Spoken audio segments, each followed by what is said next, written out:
días, tardes. Ánimo. No vamos a exponer mucho para que tengamos tiempo para el diálogo circular. A ver, ya empezamos. Y vamos con Laura. Sí, con Laura. Bueno, entonces, por favor. Buenos días, compañeras, compañeros.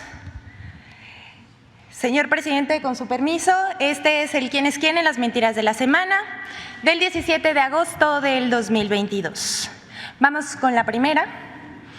Inventan fuentes para justificar notas falsas, pero quedan en ridículo. Medios como Reforma, Expansión Política y La Política Online, además de columnistas del Universal, reaccionaron ante el anuncio del relevo en la Secretaría de Educación Pública y se lanzaron con notas falsas y trascendidos que citaban supuestamente fuentes confiables de Palacio Nacional y dizque súper cercanísimas al presidente de la República. Bueno, pero puras mentiras. Según estos medios que aseguraban decir la verdad más verdadera, la próxima secretaria de Educación sería, oiga usted, es una lista: Alejandra Fraustro de la Secretaría de Cultura, Elena Álvarez Bulla de CONACYT, Raquel Sosa, directora de las Universidades del Bienestar Benito Juárez, la científica Rosaura Ruiz. Pero el extremo, como siempre, se lo llevó Templo Mayor de Reforma, que usó la expresión "no somos iguales", en torno burlón para decir que sería la esposa del presidente de la República. La verdad es que se trató de especulaciones disfrazadas de información. La nueva titular de la SEP es la maestra Leticia Ramírez. Es una mujer comprometida y trabajadora y con experiencia en la docencia, pero también en la función pública. Será la segunda maestra que ocupe el cargo, junto con la maestra Delfina Gómez. Una vez que se dio a conocer este nombramiento de nuestra querida Leti Ramírez, quien al Frente de Atención Ciudadana de la Presidencia de la República demostró una profunda sensibilidad social y su vocación de servicio. A los conservadores, pues eso no les gustó. Que una maestra ocupe nuevamente la titularidad de la SEP. Se ve que extrañan a personajes como Otto Granados, Emilio Chaufet, Aurelio Nuño, Josefina Vázquez Mota o alguno de los 7 abogados o 2 economistas que fueron nombrados durante el periodo neoliberal, muchos de ellos acusados de corrupción y que impulsaron la privatización de la educación, la mal llamada reforma educativa, que más bien fue una reforma laboral. No cabe duda que estos personajes desprecian que se atienda al pueblo. Por eso no les gusta que las organizaciones, sindicatos y ciudadanos vengan a Palacio Nacional y sean atendidos por sus demandas, como nunca antes había ocurrido en ningún otro gobierno. Pero ese es su nivel y dejamos que usted juzgue. Así que vamos con la siguiente. El economista del ITAM, que usó al movimiento obradorista para incrustarse en el gobierno de Peña Nieto y que no le importa mentir con tal de descalificar al gobierno del presidente López Obrador. Mario Di Constanzo, amigo de Luis Videgaray, difundió una mentira a través de su cuenta de Twitter, pero eso ya es una costumbre para él.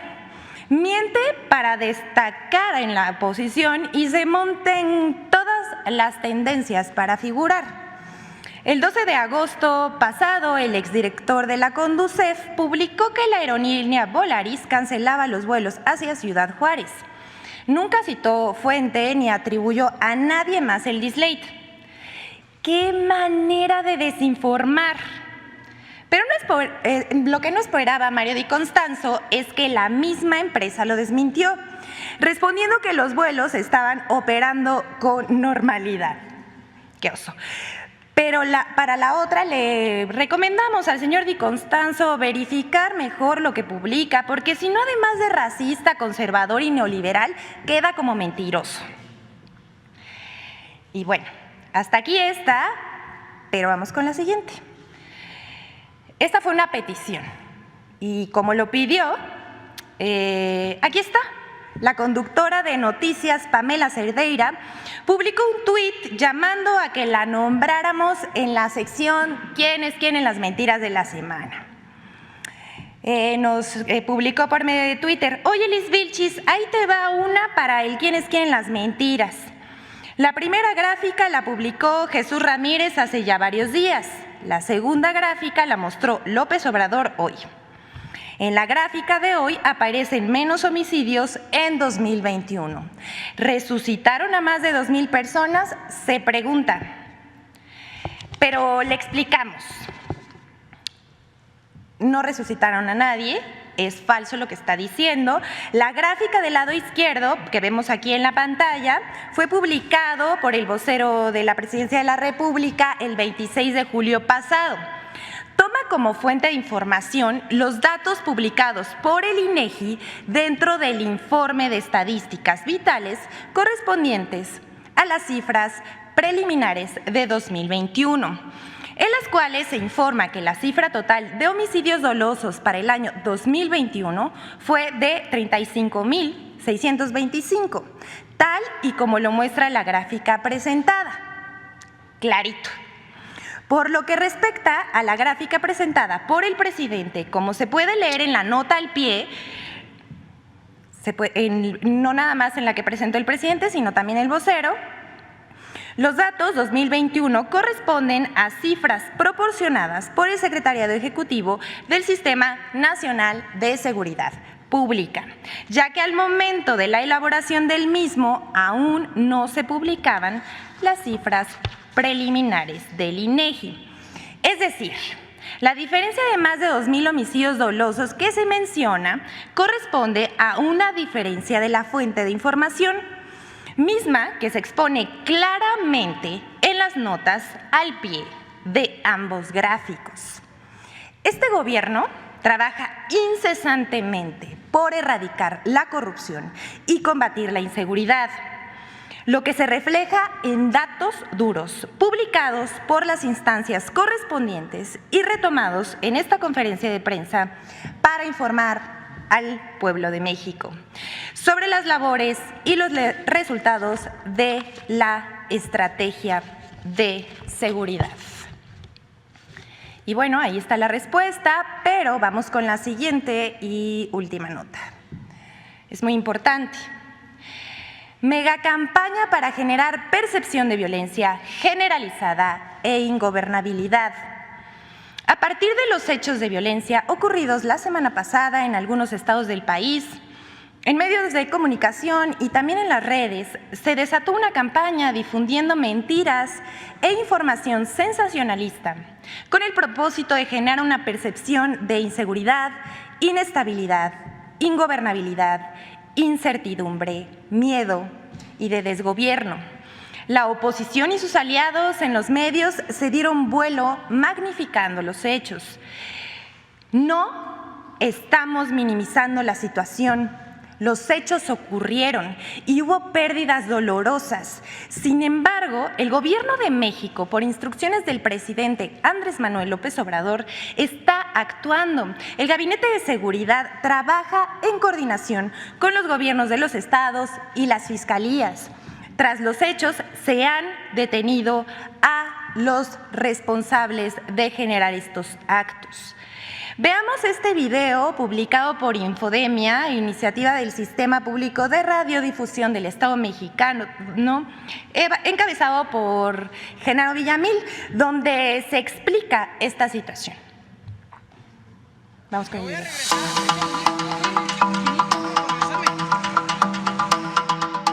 Medios de comunicación nacionales magnificaron los actos de violencia que se registraron en algunos estados del país la semana pasada, haciendo uso de cifras oficiales de la totalidad de homicidios dolosos, mostrándolas como víctimas mortales de los lamentables hechos de violencia generados por el crimen organizado.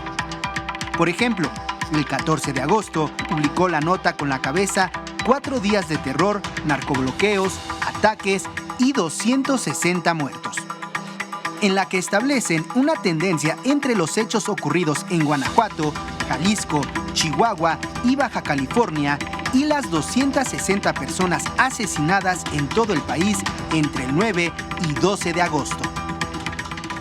En Guanajuato, la nota informativa reporta 32 carpetas de investigación por homicidio doloso, pero las autoridades locales no registraron fallecidos por los actos narcovandálicos. En Jalisco y Baja California, Reforma cuenta 16 fallecidos en ambas entidades, pero en Jalisco solamente murieron 3 personas por los hechos violentos, uno un presunto criminal, y en Baja California no se registran víctimas mortales. El fiscal general de Chihuahua, Roberto Fierro, informó que se reportaron 11 personas fallecidas tras los hechos de violencia del 11 de agosto en Ciudad Juárez. Pero Reforma reportaba en su nota 23 fallecimientos. Al respecto, el presidente López Obrador aseguró en la conferencia matutina de este 15 de agosto que una cosa es la realidad y otra la percepción. No hay ningún problema mayor, pero sí quieren agarrar esa bandera de la violencia. Pero bueno, ya dije, ya informé de cuántos homicidios hubieron el fin de semana. Claro, aquí son dos cosas: la realidad y la percepción. ¿Y qué cosa es lo que manejan los medios informativos del conservadurismo? Pues la percepción, crear un ambiente de miedo, de temor. ¡Qué barbaridad! Es ingobernable el país. No es cierto. También este lunes, Reforma en su primera plana publicó la nota "Se empodera crimen y cruzan los brazos", asegurando que fue corta la respuesta de los 3 niveles de gobierno ante los hechos de violencia en los estados. En el informe de seguridad realizado este lunes 15 de agosto, el secretario de Gobernación, Adán Augusto, aseguró que hubo respuesta inmediata de los 3 niveles de gobierno a los actos de violencia. En estos casos, respuesta inmediata de los 3 órdenes de gobierno, federal, estatal y municipal. Se trabajó coordinadamente, más allá si en un caso fueron policías o fiscalías estatales que detuvieron, o Fiscalía General o elementos de la Guardia Nacional.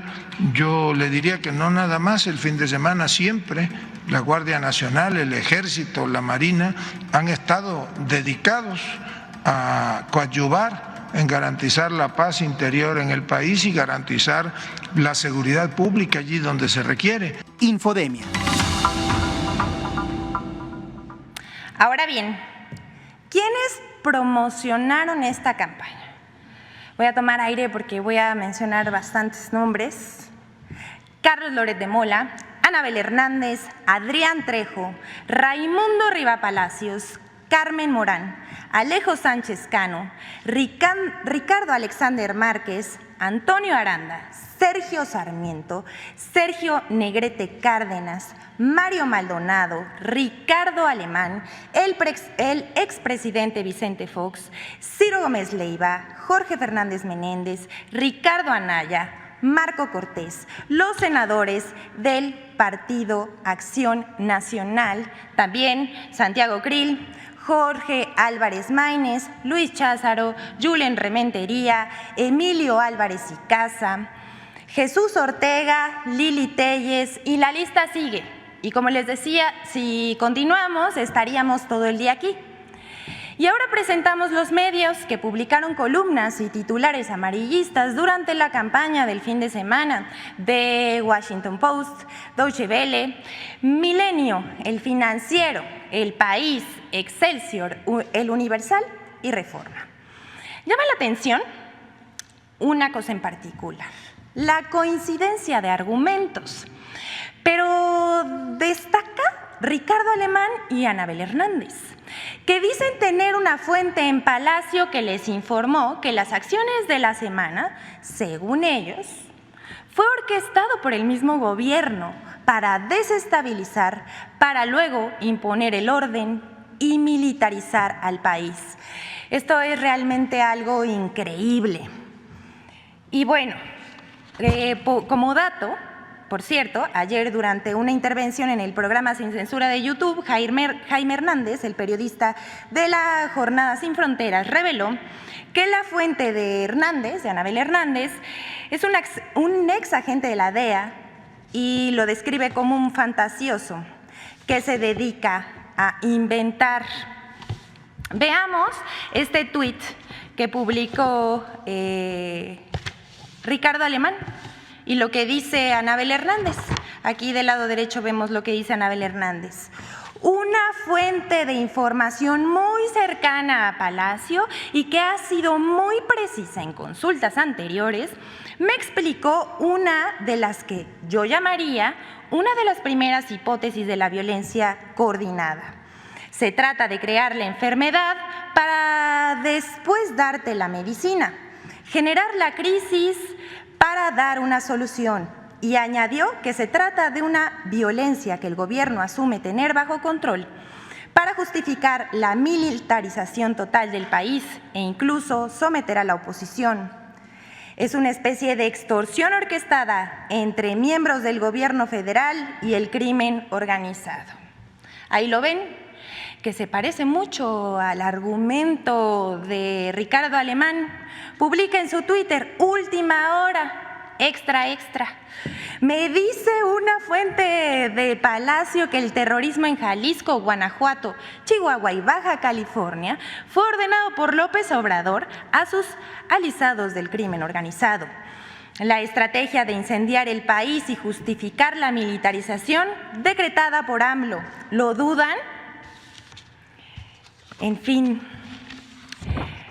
por último, todo esto forma parte de una campaña para influir en la percepción del pueblo, pero la mayoría de la gente ya no se deja manipular. Este país ya cambió, menos la oposición conservadora, que bueno, esa ya no tiene remedio. Y aquí se lo dejamos. Hasta aquí la sección de hoy. Muchas gracias. Es cuanto, señor presidente.